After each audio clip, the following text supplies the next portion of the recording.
అండి అందరికీ అందరూ ఇలా ఉన్నారు. నేనైతే చాలా బాగున్నానండి. మీకు ఒక విషయం చెప్పాలనుకుంటున్నానండి. మన చుట్టుపక్కల మనని ఎప్పుడు హేళన చేస్తూ మనని ఏదో రకంగా బాధ పెట్టే వాళ్ళు ఉంటూనే ఉంటారండి. సో మనం ఎప్పుడైనా కానీ బాహుబలంతో కాకుండా బుద్ధి బలంతో కూడా బుద్ధి చెప్పొచ్చండి. అదేంటో ఈ స్టోరీలో తెలుసుకున్నాము. అనగనగా ఒక అందమైన అడవి. ఆ అడవిలో చాలా జంతువులు జీవిస్తూ ఉండేవండి. ఒక కుందేలు తన భార్య 2 పిల్లలతో చాలా సంతోషకరమైన జీవితాన్ని కొనసాగిస్తుందండి. ఒకరోజు తన పిల్లల కోసం భార్య కోసం ఏదైనా తినడానికి తీసుకొద్దామని అడవిలోకి వెళ్ళిందండి కుందేలు. దానికి అక్కడ కొన్ని క్యారెట్లు మరియు కొన్ని పండ్లు దొరికాయి. తిరిగి వస్తుండగా అదే అడవిలో కాపు కాసి ఉన్న సింహం దాని కంట పడిందండి. దాన్ని చూసి భయంతో పరిగెత్తిన కుందేలు పాపం దానికి దొరికిపోయిందండి. దానికి ఆ రోజు ఆహారంగా అయిపోయింది. చాలా ఎంత బతిమాలుకున్నా వదిలిపెట్టలేదు. నా పిల్లలు ఇంటి దగ్గర నా కోసం ఆహారం తెస్తానని చెప్పేసి చూస్తున్నారు అని చెప్పిన సింహం వినకుండా సగం దాన్ని తినేసి అక్కడ దాని కళేబరాన్ని అక్కడ వదిలేసి వెళ్ళిపోయిందండి. ఇంటి దగ్గర కుందేలు యొక్క భార్య పిల్లలు వాళ్ళ నాన్న వచ్చి ఏమైనా తెస్తాడేమో అని చెప్పేసి ఎదురు చూస్తూ ఉన్నారండి. కానీ ఎంతసేపటికి రాలేదు.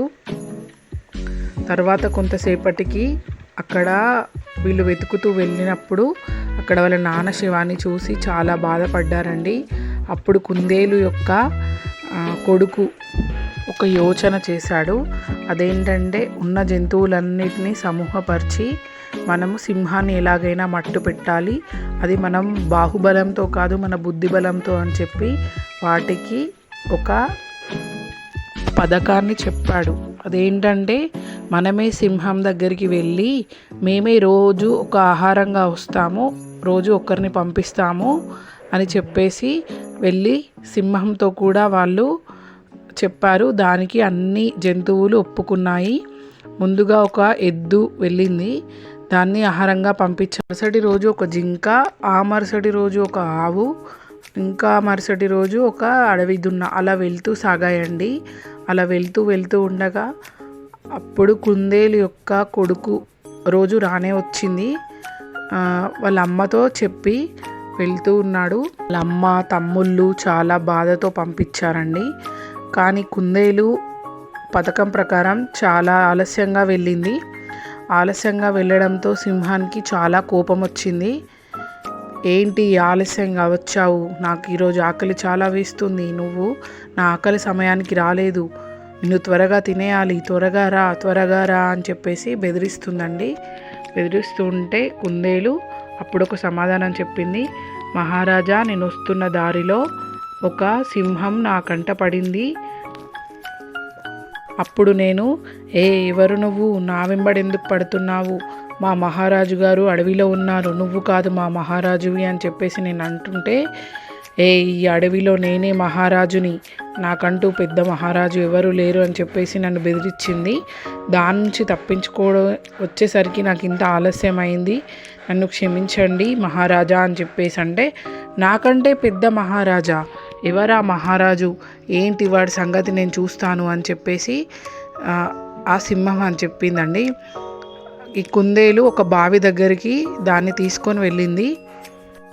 కానీ ఆ పిచ్చి సింహం బావిలో తనని తాను చూసుకొని బావిలో ఇంకొక సింహం ఉందేమో అనుకొని గర్జిస్తూ ఉండగా, తను గర్జించినప్పుడు తన ప్రతిబింబం ఏదైతే నీళ్ళలో పడిందో అది కూడా గర్జిస్తూ ఉంది.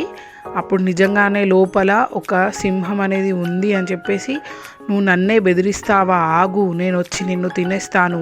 గుడ్డిగా నీళ్ళలోకి దూకింది. అందులో ఉన్న వాళ్ళకి చిక్కుకొని ఆ సింహం ప్రాణాలు విడిచింది. చూశారు కదా మన కుందేలు ఎలా బుద్ధితో దాన్ని మట్టు పెట్టిందో. ఇందులో నీతి ఏంటంటే, సింహం తన బలాన్ని చూపించి వాళ్ళ నాన్నని చంపింది, కానీ కుందేలు మాత్రం తన బుద్ధి బలంతో ఆ తెలివి తక్కువ సింహాన్ని ఎలా మట్టు పెట్టిందో చూశారు కదా. సో మన లైఫ్లో కూడా ఇలాంటి వాళ్ళు ఉంటారండి, ఊరికూరికి ఎగిరి పడుతుంటారు. మనం వాళ్ళని అలా కాకుండా మన బుద్ధి బలంతో కొట్టి బుద్ధి చెప్పాలి, మన జోలికి రాకుండా చేసుకోవాలి. థ్యాంక్స్ ఫర్ వాచింగ్ అండి. ఈ కథ మీకు నచ్చినట్టయితే ఒక లైక్ చేయండి, షేర్ చేయండి, కామెంట్ చేయండి, నా ఛానల్ని సబ్స్క్రైబ్ చేసుకోండి, నన్ను ఎంకరేజ్ చేయండి friends. Thanks for watching. Bye.